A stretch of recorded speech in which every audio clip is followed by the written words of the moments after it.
is Joshua Rosenberg. I'm a history major, and considering the economy today, a lot of people prioritize things, especially what the country should do next. And I've noticed that our grid infrastructure for electricity is very outdated and needs to be redone. And I kind of, for safety reasons, like the fact that Texas has its own self-contained grid. Priority-wise, what do you think the United States should go for next?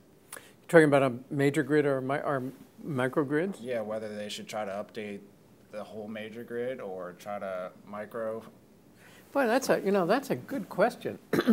I like the way you're phrasing it too, because to say that Texas can be independent. My own gut reaction is you want to do both, and you're going to do it faster with microgrids. Now, the place I live in New York, it's called Penn South. It was developed to provide middle-class housing in New York. It's a bunch of buildings. There's 5,000 people, and it has its own generating system, and it's a co-generating plant. It produces electricity and uses the heat for both heating and cooling. And I wrote about this in the first chapter of the book. When the grid failed in 2003, we'd stand there, and we were the only ones in light in all of New York City. So we're going to make faster progress off the grid. And so if you're in a situation where you want to move quickly, you've got to do that.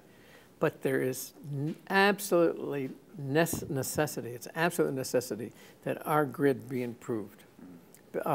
Because, as you know, it's slow, and we're going to have more blackouts without it. And it's got to be updated. It's got to be a smart grid, and it's got to handle a lot more energy. And it's also got to deal with a lot more sophisticated kinds of problems that are going to come about with having not just the storage problem, but other kinds of problems have to do with transmission of electricity.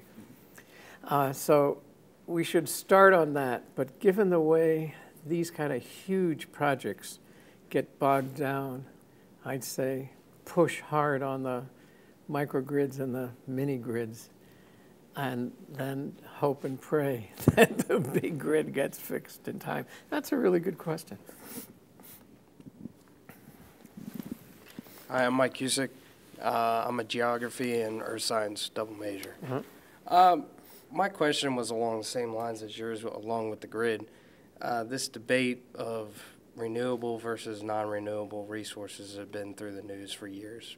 But really, there seems to be no true purpose and direction that our country has made towards one or the other. Do you see in the future within, I guess, really the next decade, really some direction should be made? Do you think you see non-renewable, or do you still see renewable maybe making a big push in the next decade? Or what do you foresee? I guess that's really a... Okay. What I'm suggesting is that we have to move away from the fossil fuels for a lot of reasons. There's a lot of concern about climate change, but in addition to that, there's all the reasons that America's security, being as energy independent as possible, militarily, economically, and because it's much less polluting, better for the environment. We really should be moving more and more to the alternatives. And the two potentially, right now, off-the-shelf, big-time providers are wind and solar. So it's pretty much a no-brainer to go in that direction. Now, are we going to go in that direction as fast as we should? No. The politics are not in that favor. And with all the things, I mean, you know, I'm an amateur about analyzing politics, asking my friends. I'm not a political type at all. But you can see that there's not enough enthusiasm from either party to go in these directions and to do things about the grid. And with the economic downturn and the concern about spending more money and not wanting to spend more money, I don't think things are going to happen at the rate that they have to happen. And so what's going to happen are crises. I mean, people tend to what the British call muddle through. We're not very good at solving problems.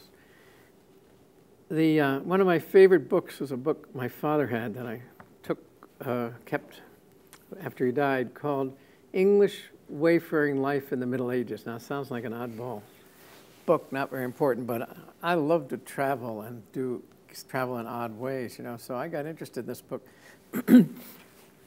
But here's the lesson in it. It says, it talked about who wayfared, which are mostly the outcasts, the societies, or the lords and ladies going on an important trip. They'd get to a river and they couldn't get across, so they'd get the local farmer to row them across. And then the local farmer, he'd start making more money rowing people across, so then he'd build a bridge, and it would be a toll bridge. And then his sons would inherit it, same bridge, made of stone, usually unmortared, maybe wood. And then the grandchildren would inherit it. And then people noticed that it was starting to fall down. And there'd be this hue, and people would complain and say, you really ought to fix this. But we said, nah, it's been there for 50 years or 100 years. We don't have to fix it. And then it would fall down. And then it'd be a big hue and cry, and they'd build a new bridge. Now, if you look over what's happened with our infrastructure, like that bridge that failed in Minneapolis, you know, I mean, this is 1,000 years later. We're no better at it. So the sad thing about it is, I mean, it's easy enough to talk about planning.